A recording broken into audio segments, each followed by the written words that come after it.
The seasonal feast. The invitation arrived on the first day of autumn, embossed on thick cream paper that smelled faintly of cinnamon and something else. Something Marina couldn't quite identify.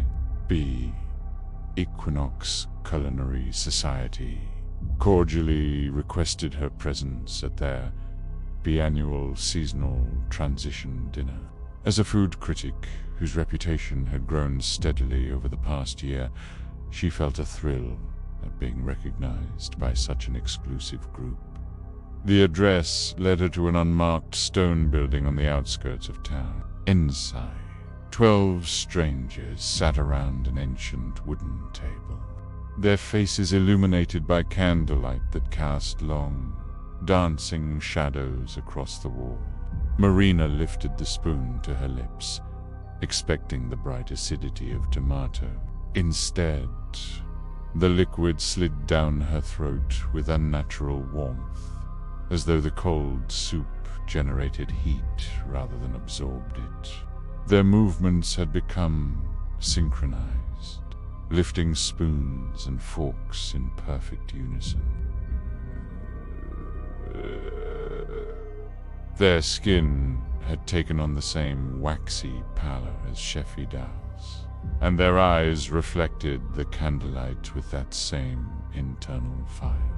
His voice carried the same impossible duality as his food, simultaneously ice cold and burning hot. Most disturbing was how their bodies seemed to respond to the temperature of each dish in reverse, shivering violently while consuming hot broths, perspiring freely while eating frozen confections. When Marina's spoon broke the surface, no steam escaped, yet the sensation of scalding heat burned her tongue.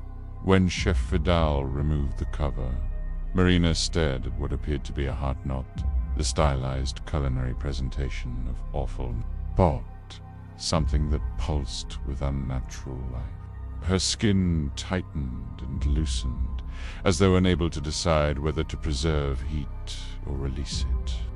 The boundaries between her body and the environment began to blur.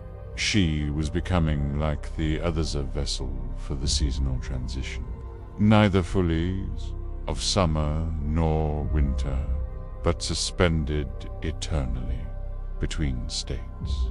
Bits sat atop a bed of frost-covered herbs, yet steam rose from its surface in lazy, hypnotic spiral.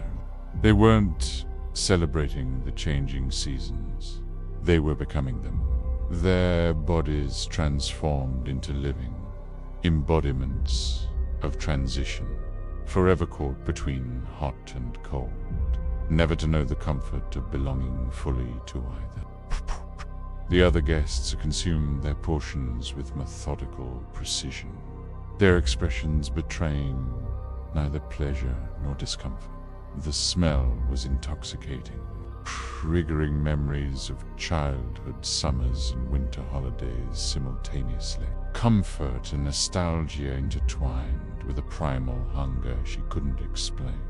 Marina noticed beads of sweat forming along their hairlines, despite the dining room's persistent chill. The first bite dissolved on her tongue, hot and cold at once, impossible and perfect. Her perception began to split one part of her mind, registering scorching heat, another registering numbing cold. The room seemed to pulse around her, the season's accelerating spring flowers blooming and withering in seconds, autumn leaves falling and disintegrating before touching the ground. Their skin began to shift and ripple, as though something moved beneath the surface. Some appeared to be melting in the candlelight, while others seemed to crystallize, frost forming along their eyebrows and hairline. The flavor shifted on her palate, first sweet, then savory, then something else. Entirely a taste that didn't belong to any culinary category she recognized. A winter stew that numbed her fingers through the bowl, yet burned her throat like fire. A frozen sorbet that somehow left her skin flushed and perspiring. The flavors defied categorization, neither sweet nor savory, neither familiar nor entirely foreign, existing in some uncanny valley of taste that made her stomach clench with instinctive revulsion. At the head of the table stood Chef Vidal, renowned for his experimental approach to seasonal cuisine. His skin appeared unusually pale, almost translucent in the flickering light, stretched tightly across sharp cheekbones. Best Safarsi arrived, summer gazpacho served in hollowed-out winter gourds. Chef Vidal watched her intently as she swallowed, his eyes reflecting the candlelight in a way that made them appear to be burning from within. Pour the second course. Featured ice cream molded into the shape of steaming dumplings. With each subsequent course, the juxtaposition of hot and cold became more pronounced, more unnatural. By the fifth course, Marina noticed subtle changes in her fellow diner.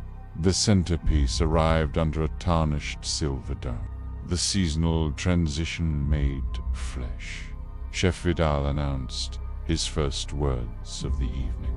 As portions were served, Marina watched in horror as the other guests consumed the meat with increasing fat. When her own portion arrived, Marina noticed how the meat changed before her eyes, one moment raw and glistening with ice crystals, the next cooked and steaming. Her fork trembled as she raised a piece to her lips. Marina felt her body responding to the impossible food, her internal temperature fluctuating wildly. As the final course was cleared away, Marina understood with horrifying clarity why the Equinox Society held their dinners only twice a year. And now she was one of them.